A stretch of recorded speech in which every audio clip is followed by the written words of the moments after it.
Shalom, saudara yang Tuhan Yesus Kristus kasihi, berjumpa kembali dengan saya di channel ini, di mana hari ini kembali kita akan bersama-sama membaca dan merenungkan kebenaran firman Tuhan.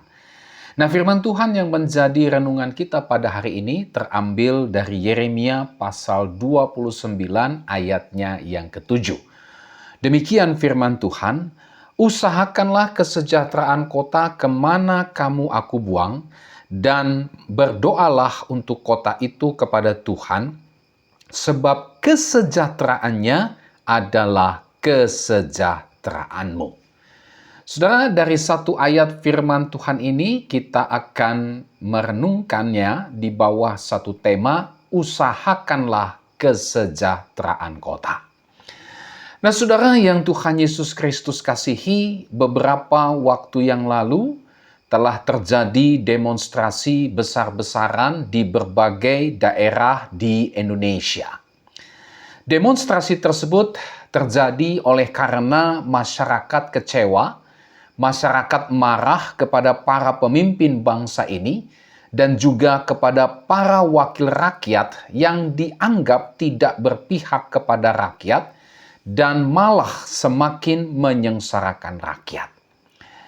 Saudara, sementara rakyat mengalami banyak kesusahan, seperti sulitnya mencari lapangan pekerjaan, sulitnya mendapatkan pelayanan kesehatan yang baik, sulitnya mendapatkan kepastian hukum, di mana hukum hanya tajam ke bawah, tetapi tumpul ke atas. Sulitnya memperoleh pendidikan yang baik, serta berbagai macam kesulitan-kesulitan lainnya.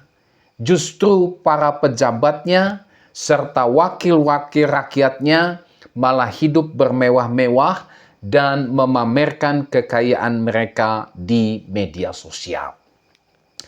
Nah, saudara, para pejabat dan wakil-wakil rakyat justru mendapatkan kenaikan gaji dan berbagai macam fasilitas tunjangan yang sangat besar, yang semuanya itu diambil dari pajak rakyat, sementara rakyat mereka mengalami berbagai macam kesulitan, tetapi justru malah dikenakan pajak yang terus bertambah. Nah, saudara yang Tuhan Yesus Kristus kasihi, persoalan yang sudah lama berlarut-larut ini pada akhirnya memuncak menjadi sebuah demonstrasi yang terjadi beberapa waktu yang lalu. Dan di dalam demonstrasi tersebut, rakyat menghendaki agar para pemimpin, agar para wakil rakyat, mereka sungguh-sungguh memperhatikan dan mengusahakan kesejahteraan rakyat, dan bukan malah justru memperkaya diri sendiri, serta menikmati berbagai fasilitas mewah yang dibiayai oleh pajak yang diambil dari rakyat hanya untuk kepentingan mereka dan golongan mereka sendiri. Bahkan saudara, tidak sedikit yang justru terbukti melakukan tindak pidana korupsi. Memang benar saudara bahwa tidak bisa dipungkiri, ya, demonstrasi yang seharusnya berjalan damai dan aman justru berubah menjadi anarkis. Ya, banyak fasilitas yang dibakar dan dihancurkan, serta jatuhnya korban, bahkan ada korban jiwa. Tentu saja tindakan anarkis seperti pembakaran dan pengerusakan fasilitas penting, penjarahan, serta berbagai macam tindakan vandalisme lainnya jelas ini tidak bisa dibenarkan dan harus dikecam. Saudara, ada juga dugaan bahwa demonstrasi tersebut telah ditunggangi atau dimanfaatkan oleh pihak-pihak atau golongan-golongan tertentu yang menghendaki atau yang ingin menciptakan kaos atau kekacauan, kerusuhan, huru-hara sehingga mengancam kesatuan bangsa, mengadu domba sesama anak bangsa, menghancurkan stabilitas keamanan, ekonomi, serta pembangunan bangsa ini. Ada juga yang menduga adanya permainan politik atau kepentingan politik yang bertujuan untuk membangun kekuasaan dari golongan atau kelompok politiknya. Nah, saudara yang Tuhan Yesus Kristus kasihi, melihat realitas yang terjadi di tengah-tengah bangsa kita ini, kita bisa melihat betapa kompleksnya persoalan yang dialami oleh bangsa kita ini. Tetapi saudara, ada hal yang sangat mendasar yang harus diserukan kepada bangsa kita ini. Apa itu? Itulah seruan pertobatan. Ya, baik kepada para pemimpin bangsa ini, kepada para wakil rakyat yang ada di parlemen, termasuk juga kepada rakyat sendiri. Semua pihak perlu merendahkan diri di hadapan Tuhan. Semua pihak perlu bertobat dari segala dosa dan kesalahan yang kita lakukan selama ini. Para pemimpin bangsa, wakil rakyat perlu mengintrospeksi diri masing-masing. Apakah selama ini sudah menjadi pemimpin bangsa atau wakil rakyat yang benar-benar merupakan sebuah panggilan untuk membangun dan mensejahterakan rakyat? Ataukah hanya sebuah upaya untuk mencari kedudukan, untuk mencari jabatan, untuk mencari popularitas, untuk memperkaya diri, untuk mencari pengaruh, kekuasaan, serta kekayaan belaka? Ya, perlu introspeksi diri. Demikian pula dengan rakyat. Apakah ketika memilih para pemimpin, ketika memilih para wakil-wakil rakyat di parlemen, semua itu didasarkan semata-mata karena rakyat tahu, rakyat melihat adanya panggilan, adanya kredibilitas, adanya kapabilitas para wakil rakyat ini? Ataukah rakyat memang hanya ingin terima uangnya saja?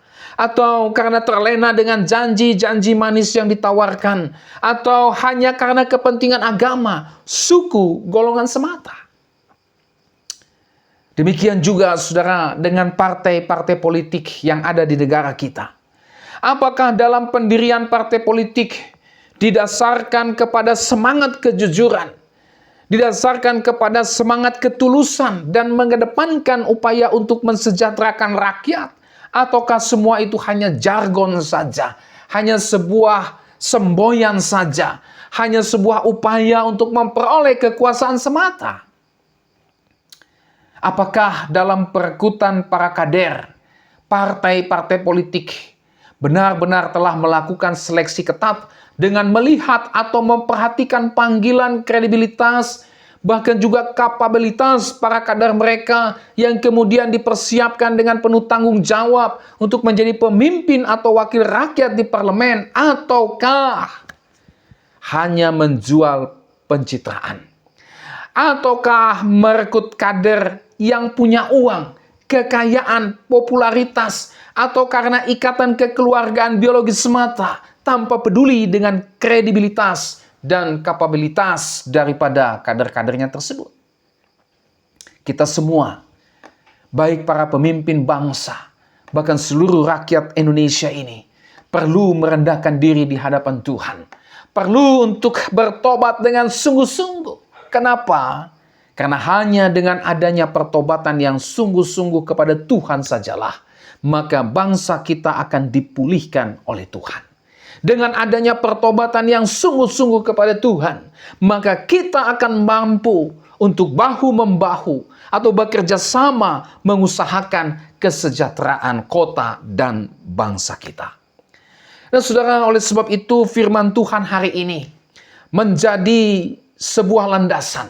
Ya, biarlah firman Tuhan hari ini menjadi landasan bagi pertobatan bangsa kita, tetapi juga menjadi dasar, menjadi landasan di dalam mengusahakan kesejahteraan kota dan bangsa kita.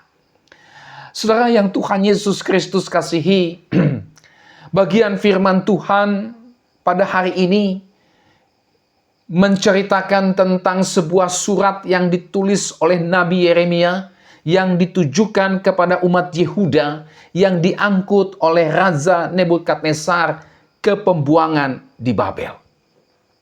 Di dalam teks firman Tuhan ini, ayat-ayat sebelumnya, kita bisa menemukan bahwa surat yang dibuat oleh Nabi Yeremia ini, saudara, ditujukan kepada para imam, ditujukan kepada para nabi-nabi, ditujukan kepada para pemimpin-pemimpin politik, serta kepada seluruh umat Yehuda sendiri yang berada di pembuangan di Babel.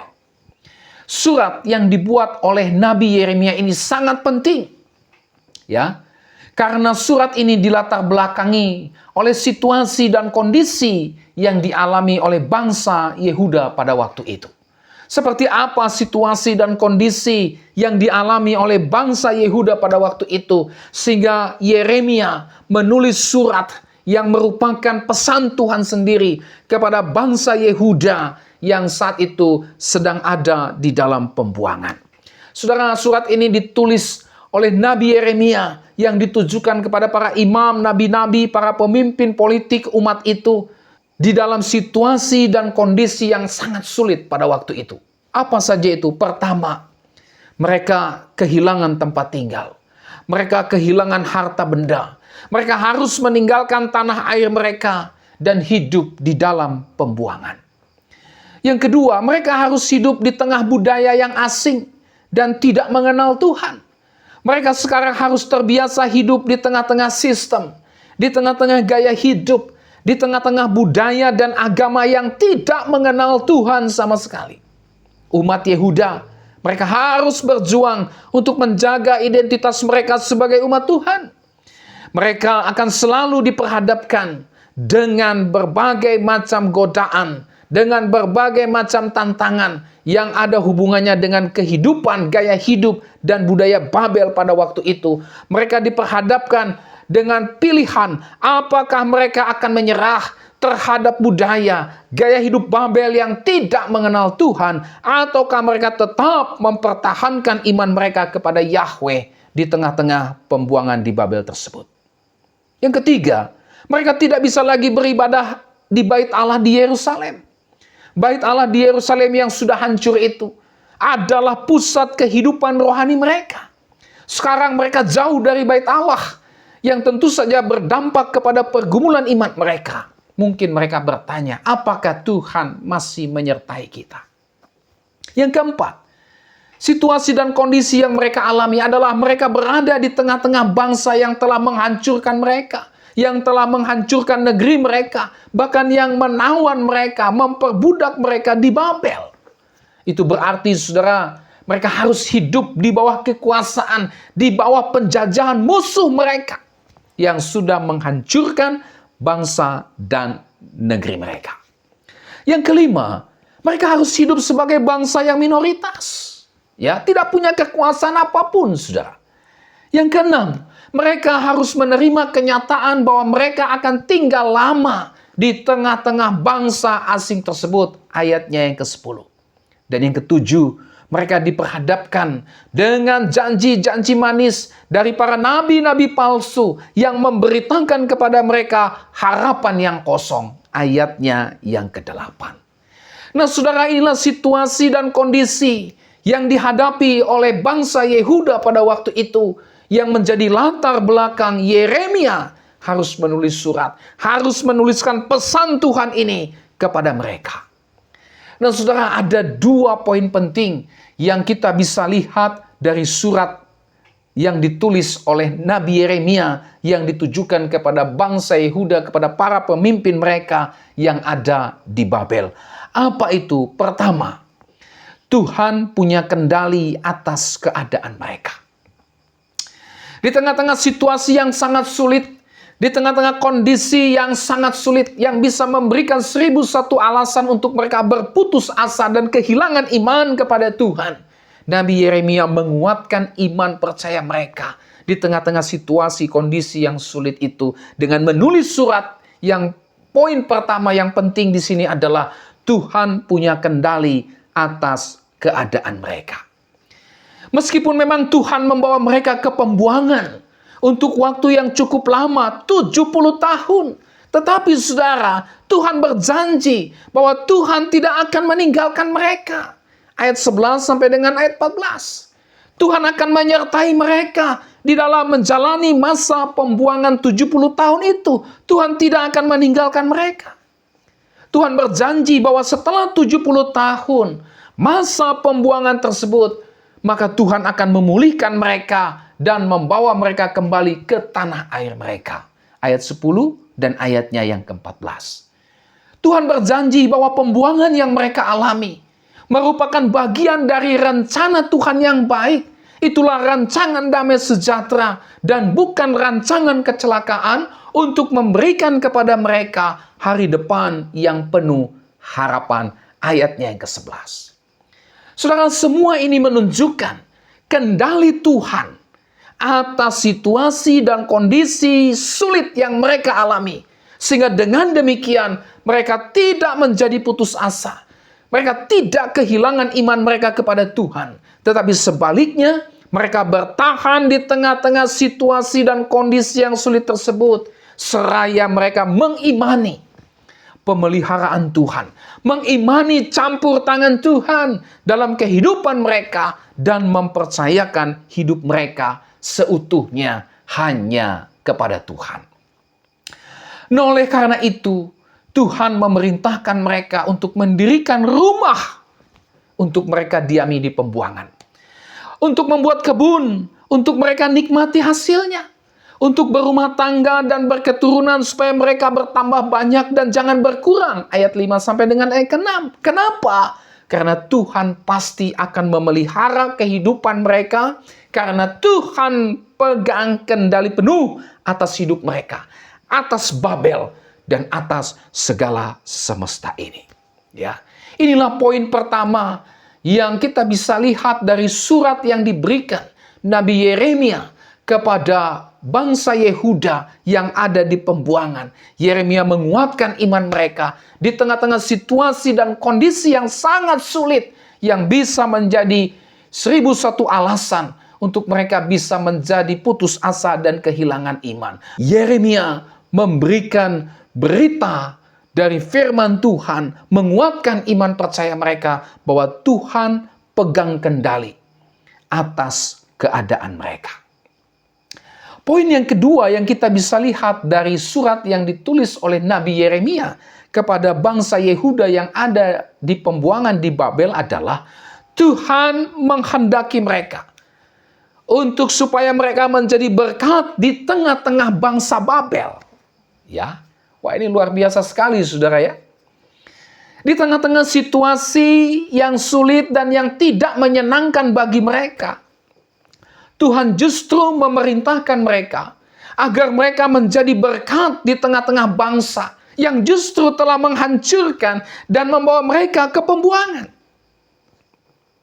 Ya, mereka diperintahkan Tuhan untuk mengupayakan kesejahteraan bagi kota di mana mereka tinggal, di Babel. Ya, secara manusia seharusnya mereka memberontak. Secara manusia mereka seharusnya merancangkan pemberontakan ya terhadap kerajaan Babel yang sudah menghancurkan dan membawa mereka ke pembuangan. Tetapi tidak. Tuhan justru memerintahkan mereka supaya mereka menjadi berkat di tengah-tengah bangsa yang telah menghancurkan dan membawa mereka ke pembuangan. Mereka diperintahkan Tuhan untuk mengupayakan kesejahteraan bagi kota di mana mereka dibuang, bagi kota Babel. Saudara, kata kesejahteraan di sini berasal dari kata Ibrani shalom. Sebuah kata yang sering kita ucapkan sebagai orang Kristen, shalom. Yang artinya, saudara, kata shalom ini mencakup kedamaian, keselamatan, kemakmuran, dan kelangsungan hidup. Alih-alih memberontak dan melakukan pembalasan terhadap Babel, umat Yehuda justru diperintahkan Tuhan untuk mengusahakan kesejahteraan dan mendoakan bangsa Babel yang telah menghancurkan dan menjajah mereka. Mengapa Tuhan memerintahkan mereka untuk menjadi berkat di tengah-tengah bangsa Babel yang jelas-jelas sudah menghancurkan dan membawa mereka ke dalam pembuangan? Ya, apa alasannya? Apa tujuannya? Yang pertama, supaya mereka dapat hidup sejahtera. Kesejahteraan kota Babel adalah kesejahteraan umat Tuhan juga. Dengan mereka mengusahakan kesejahteraan kota Babel, maka mereka sendiri pun pada akhirnya dapat menikmati kesejahteraan tersebut. Yang kedua, supaya Allah dikenal melalui kesaksian hidup mereka. Ya, melalui usaha mereka untuk mensejahterakan kota di mana mereka dibuang. Tuhan punya tujuan supaya Allah dikenal melalui kesaksian kehidupan mereka. Tuhan mau memakai umatnya di pembuangan untuk memperkenalkan Allah yang sejati, Allah yang benar kepada bangsa Babel yang tidak mengenal Tuhan. Sehingga pada akhirnya mereka percaya dan mengenal Tuhan. Yang ketiga, saudara, supaya nama Tuhan dipermuliakan. Melalui kesaksian hidup mereka yang membawa shalom di tengah-tengah bangsa Babel, Tuhan punya tujuan, yaitu nama Tuhan dipermuliakan oleh bangsa Babel. Bangsa Babel pada akhirnya akan memuji, menyembah, dan meninggikan Allah Israel dan meninggalkan ilah-ilah mereka karena mereka melihat kesaksian yang hidup yang dilakukan oleh umat Tuhan di tengah-tengah kehidupan bangsa Babel tersebut. Nah, saudara yang Tuhan Yesus Kristus kasihi, inilah dua poin penting yang kita bisa lihat di dalam surat kiriman dari Nabi Yeremia kepada bangsa Yehuda yang ada di pembuangan di Babel. Dua poin penting. Yang pertama, Tuhan pegang kendali atas situasi dan kondisi yang umat Tuhan alami di Babel. Tuhan bukan hanya pegang kendali atas kehidupan umatnya di pembuangan di Babel, tetapi juga Tuhan punya kendali atas bangsa Babel, dan Tuhan juga pegang kendali atas apapun yang ada di alam semesta ini. Dan poin yang kedua yang kita bisa lihat dari surat Nabi Yeremia ini, Tuhan menghendaki supaya umatnya dapat menjadi berkat di tengah-tengah bangsa Babel. Itulah dengan cara mereka mengusahakan kesejahteraan bagi kota itu dan mendoakan kota itu kepada Tuhan. Kenapa? Ada 3 tujuannya yang tadi kita sudah lihat bersama. Supaya mereka dapat hidup sejahtera, supaya Allah dikenal melalui kesaksian hidup mereka, dan supaya nama Tuhan dipermuliakan. Saudara, melalui bagian firman Tuhan ini kita bisa mengambil beberapa pelajaran penting yang tentu saja dapat kita aplikasikan dalam kehidupan kita di tengah-tengah bangsa kita. Apa itu? Yang pertama, saudara, kita perlu meyakini, kita perlu percaya bahwa Tuhan pegang kendali atas situasi dan kondisi yang dialami oleh bangsa kita saat ini. Saudara, tidak ada peristiwa yang terjadi di tengah-tengah bangsa ini di luar kendali Tuhan.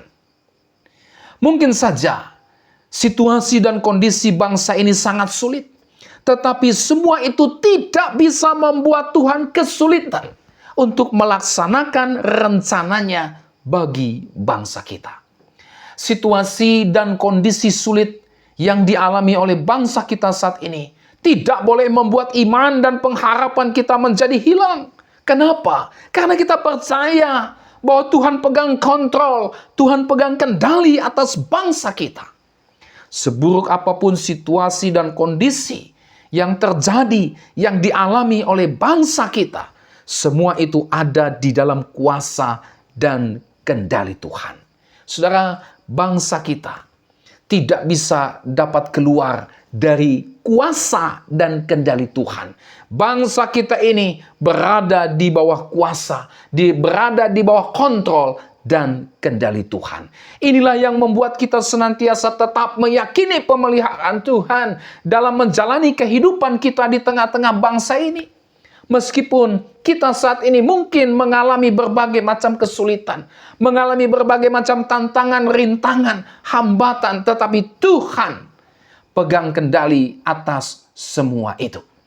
Dan melalui semua kesulitan yang bangsa kita alami, melalui berbagai macam kesulitan tersebut, kita percaya dan yakin bahwa Tuhan punya maksud dan tujuan yang baik bagi bangsa kita.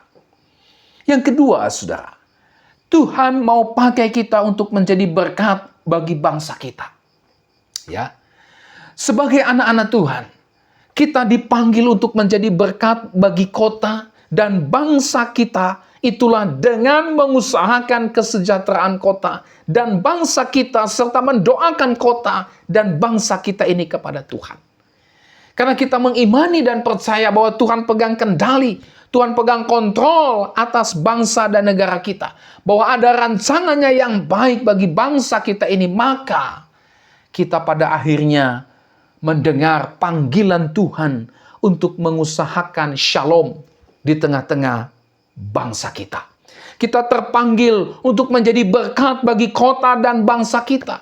Itulah dengan mengusahakan kesejahteraan kota dan bangsa kita, serta tekun mendoakan kota dan bangsa kita ini kepada Tuhan, agar Tuhan pulihkan bangsa dan negara kita, agar Tuhan menyatakan kemuliaannya bagi kota dan bangsa kita. Dan kita rindu supaya bangsa, supaya negara kita ini, saudara, pada akhirnya takut akan Tuhan, mengenal Tuhan, dan memuliakan Tuhan.